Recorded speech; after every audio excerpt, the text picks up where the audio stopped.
Tonight, fears of imminent power crisis as production setback leaves the country with more than 1,000 megawatt shortfall in electricity. We have details from a crisis meeting as government intervenes to avert another doomsday. Also tonight, former Deputy Power Minister says government should take charge and stem the tide. The blame game will not resolve the issue. The issue is that there's a debt, and it's the duty of government to ensure that that debt is cleared. Let us resolve that problem so that we can have constant supply, reliable supply of power. This is Top Story with Evans Mensah.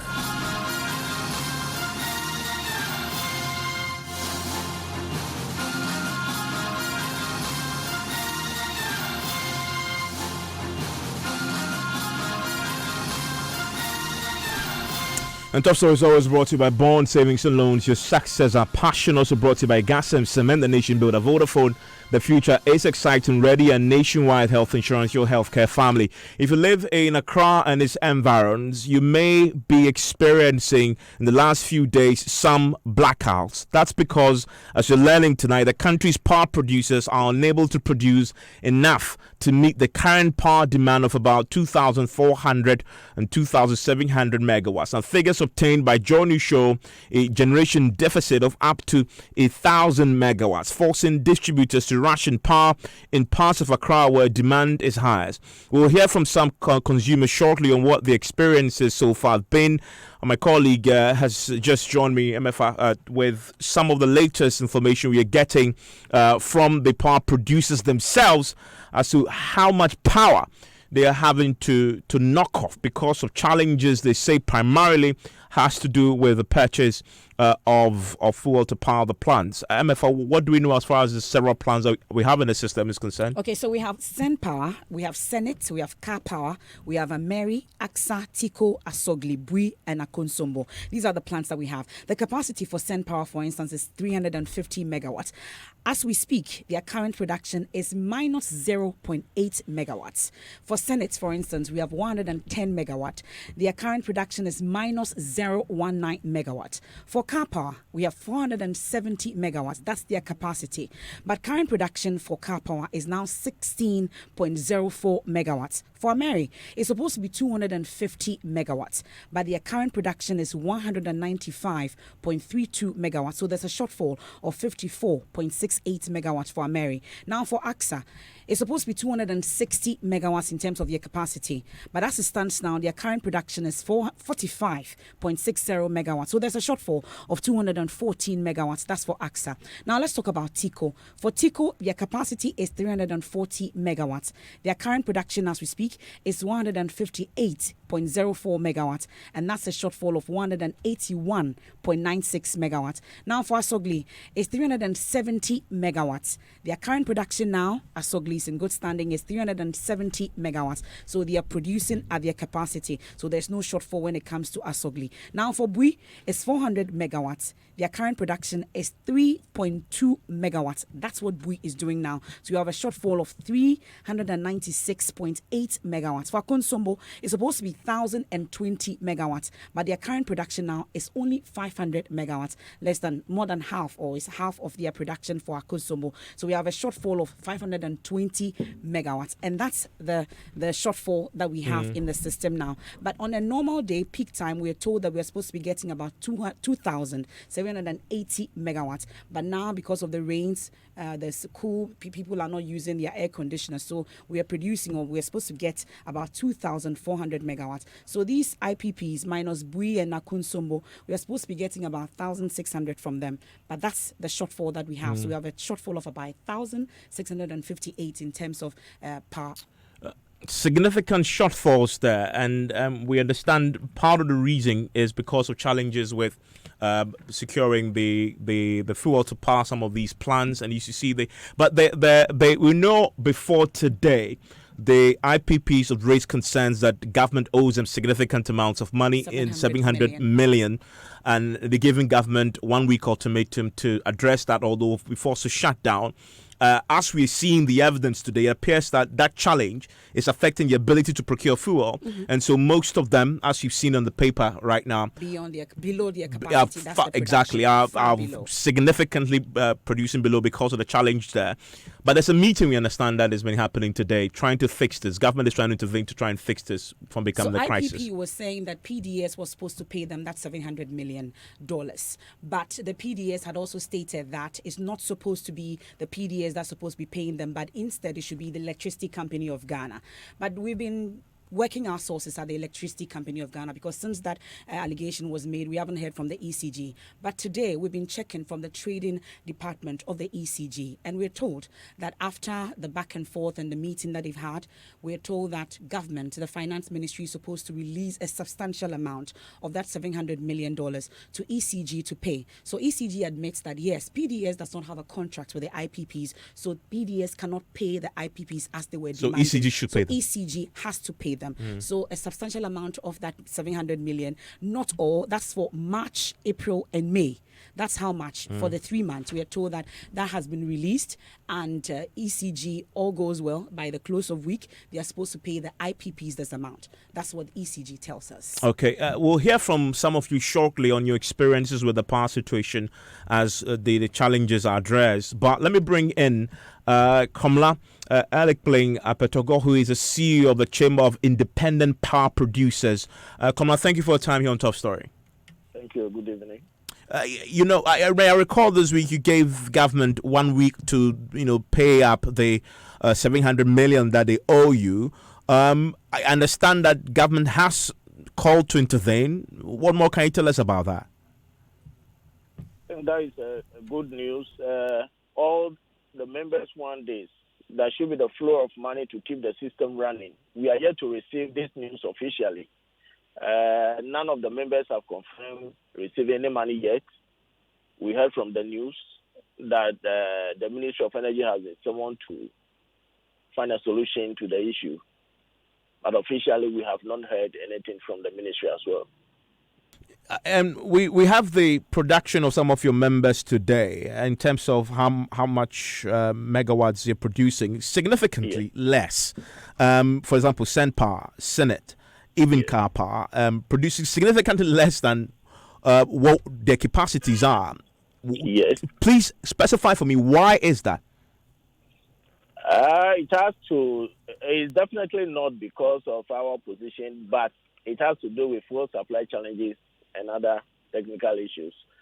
Given the availability of their capacity, they may not be able to operate at full capacity because it's definitely expensive to raise funds to procure fuel.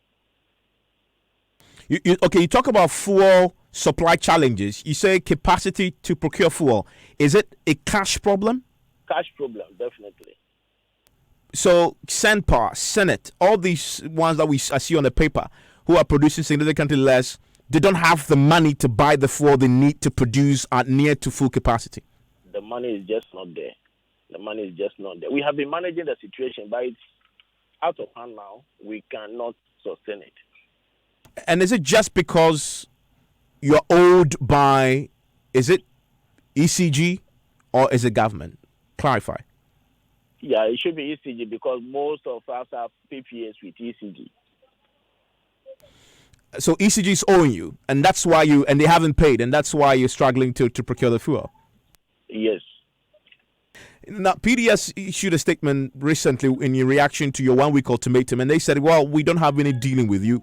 Deal with ECG." And I'm assuming that you've dealt with ECG since you raised the concern of the 700 million. Have you heard anything from ECG directly? No, we have not. Have you heard anything from government as the energy ministry directly as well? No official communication from the two institutions. As we speak? Yes. Collectively, I need to understand this. Collectively, how much power do your members produce? No, I repeatedly mentioned that the IPPs control reliably over 50% of what the national capacity is. So that accumulates to about 1,500 megawatts. Okay, and yes, from the paper I have in front of me, it appears that's exactly the case. And so what is happening now, and the shortfall is slightly over 1,000 megawatts as we speak. If you're not paid by that 1 week, that you say you're going to shut down completely. Yes. By the appearance on the paper, I see that some of your members are almost shutting down, not producing at all. It's definitely the cash flow problem to raise the fuel to operate. The fuel is just not there. If you visit them, you realize that the fuel is not available. Hence, they cannot do anything about the situation. Is WAPCO helping at all? Oh, WAPCO recently have been reliable in fuel supply, but it's definitely not a flexible commercial arrangement. You have to pay for the fuel you consume. Has CCG explained to you why they are struggling to pay? We have not received any assigned reasons. But you've been... PDS mentioned yesterday publicly that they have honored their obligations to ECG. So I was expecting ECG to come. It's actually a shocker to all the members. We are expecting ECG to confirm this as true because they have consistently told us that PDS has not transferred any money to them for power sold to them. Okay. So there is a missing link somewhere. We are not getting the picture. We are not understanding what is happening. I mean, you've been in this business for a while. The only IPP I see on the paper which is producing near to full capacity is Asogli. Correct. Why is that? Why is Asogli able to produce near to capacity as of today? Oh, just that we have per our commercial agreement as far as fuel supply is concerned, we have. Let me say there is gas flowing to us to operate. Asogli has gas flowing to it. Yes. Yeah, I mean, and that's what I'm trying to find out. If everybody else is struggling, can't afford the gas, how is Asogli managing to survive? Is that they have been paid something? No, it has not been the case. Let me make this thing clear. I think Asogli has made some contractual arrangement that they have to provide a letter of credit, a standby letter of credit, to secure continuous supply of fuel. But that is also at a cost. These are the sacrifices that I mentioned that the IPPs are making to sustain the system. Okay, kindly hold the line for me because a number of you have been also speaking to us on the street because we wanted to test how this is affecting you in your homes with the challenges that we are beginning to discover with the power shortfalls. We spoke to a few of you on the street. This is what you told us about your experiences. A friend came, repent barbering shop opposite City Light. Past 1 month near Doomson, like and so last week in Thursday and Friday and Doomson buying a buy 30 and 3 hours, 3 hours and some customers in a buying. Omokoye. And Omokoye so now high, and so a cassia got diesel, best 40 Ghana, every year, Jengetenma, as and so an air samboka, Nasa high, and yes, ECG for name, PDS for now, Banner say, Omuntiminium on 2 no may, Omutum no may, and so in a train, Yanson, a bebuy. Hey, I'm Caleb. For the past 1 month, we've not experienced doom so. I'm a seller, so now everything. Yeah, my name is Emmanuel. I work with Bayport Financial Services as a sales executive. And concerning the doomsaw issue, I know the government of Ghana is really trying, always putting their best to make the country move forward, And with the light issue, the government are also trying their best, And I had an experience with the doomsaw issue. There was one certain time I had to cook when I had no gas. My gas got finished. I had to cook rice, and I had to use my rice cooker to cook the rice. And suddenly there was light off. So I couldn't do anything, you see.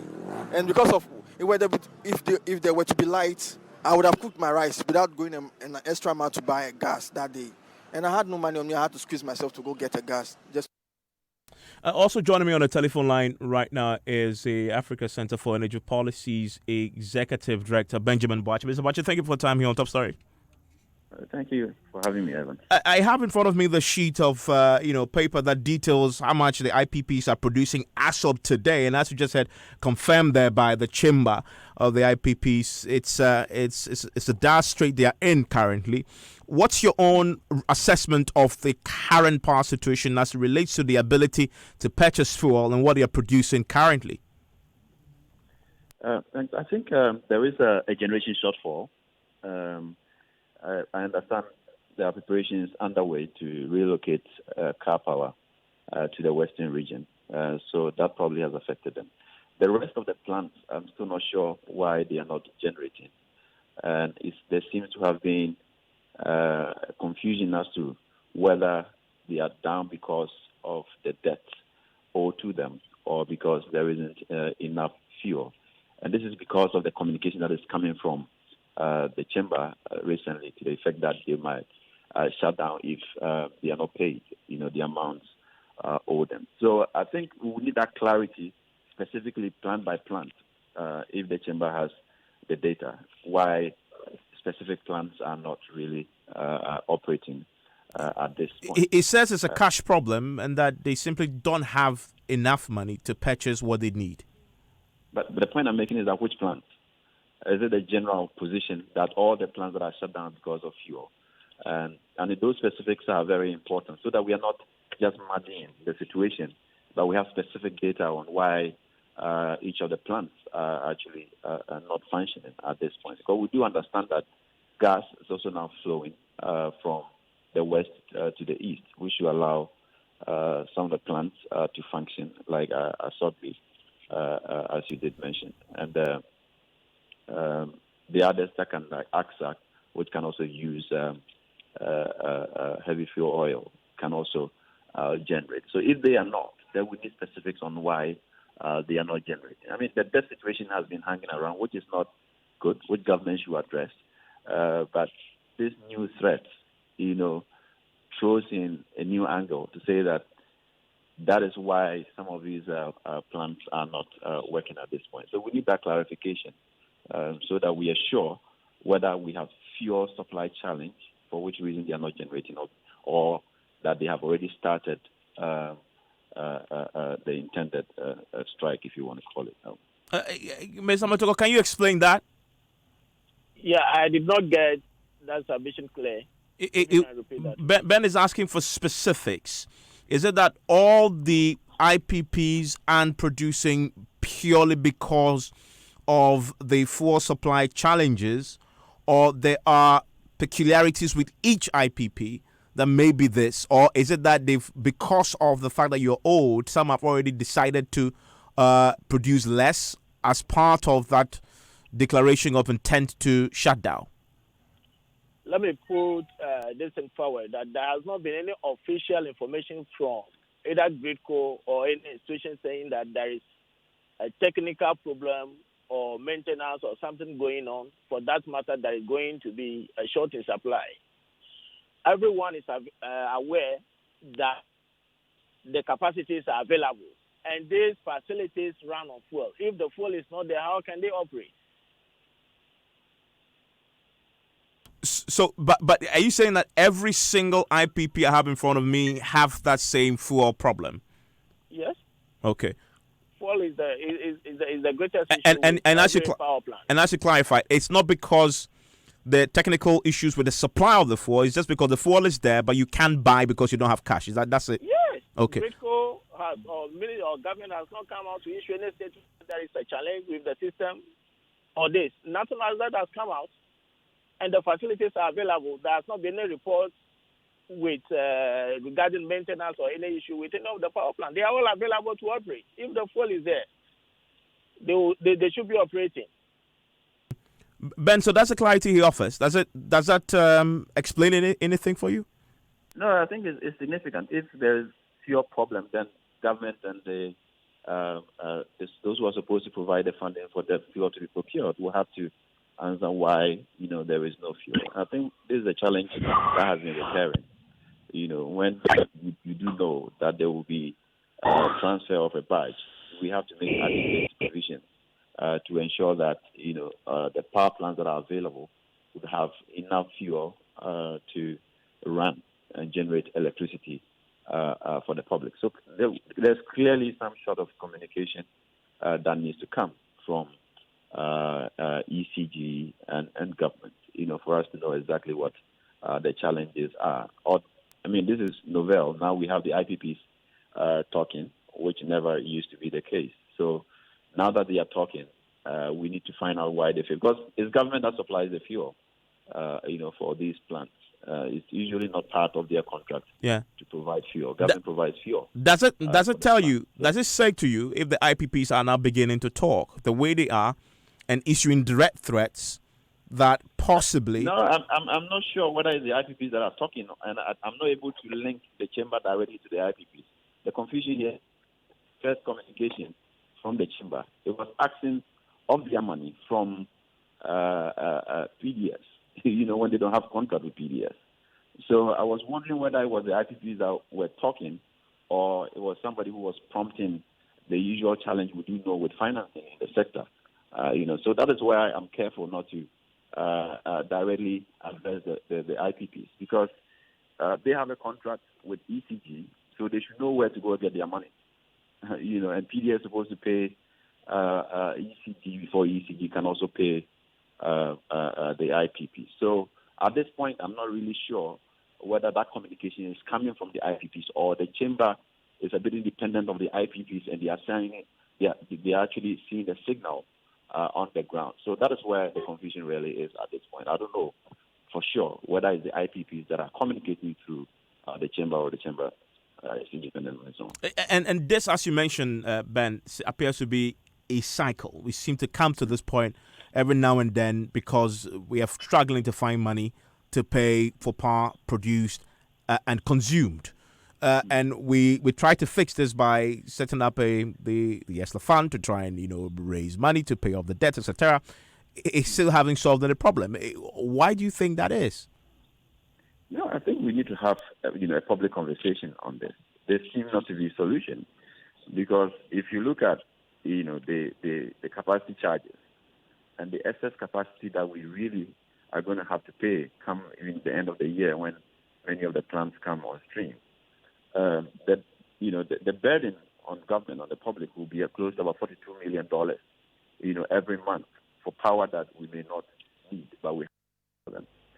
And if that is not coming from the tariff, where are we going to get that money to be able to keep the power sector running? And that is why we keep saying that public conversation and transparency, around how we engage the IPPs is very crucial at this point for us to iron out how, because clearly PDS is now running the distribution end, and the challenges are not going away because they cannot raise enough money to be able to pay for what they are selling, as well as the excess capacity that is already on the grid. And that still sits on the books of ECG, which we're trying to salvage or save. So if they're going to have $42 million always sitting on their books, even if it sits for 1 year, that is so much money that can impact negatively on the viability of ECG and to a large extent even government, because government will have to step in, if ECG is not able to show that financial burden. So the difficulties in the power sector are definitely not gone away. So that discussion is critical at this point for us to see how we can really salvage the power sector. But Ben, I'm grateful that you joined me. We've tried to reach out to the Energy Ministry just to get a sense of what is happening to try and pay up the debt owed the IPPs to avert a total shutdown of some of these plants. We're yet to get any clarity from there. Just as we told you, our sources from government have told us already that there's arrangements to make the payments that will avert that. But let's bring in the minority spokesperson on energy, Adam Hutawakilu, who is on the line with us right now.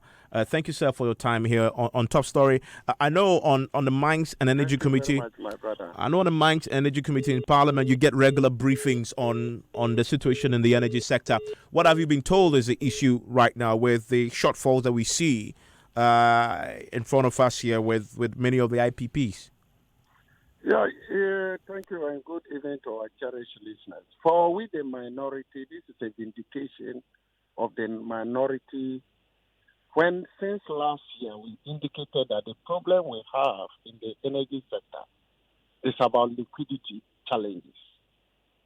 And we have reiterated it severally. The minister earlier said that there are technical challenges And we continue to emphasize, and they didn't take us serious. Now, the major stakeholders in the power industry are speaking out. First was Ghana Gas in December 2018, when they came out and said Ghana GRA owed them about $735 million.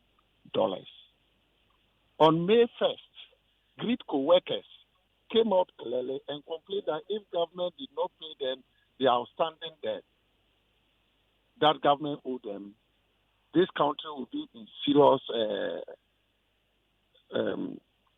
power crisis.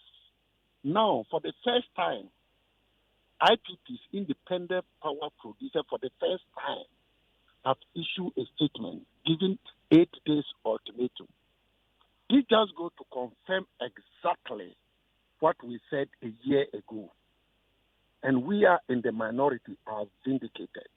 In terms of the committee, it is evident that we have not had any briefing in respect to these current challenges we are facing. Is this something that you're going to demand for, to be briefed on it by the Energy Ministry or somebody? That one is definite. But let me tell you, it will end up nowhere. The fact of the matter is that there's no money because of mismanagement of the ESLA and other money that are accrued to this. So they will only come and talk and give excuses and give timelines, and it will never be met.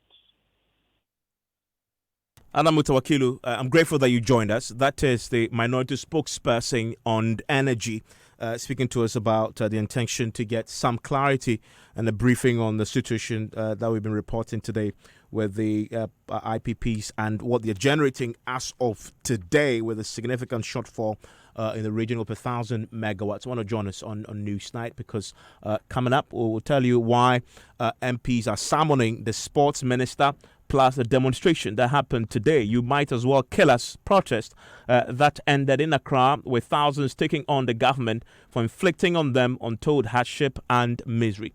Stay with us. Newsnight starts right now.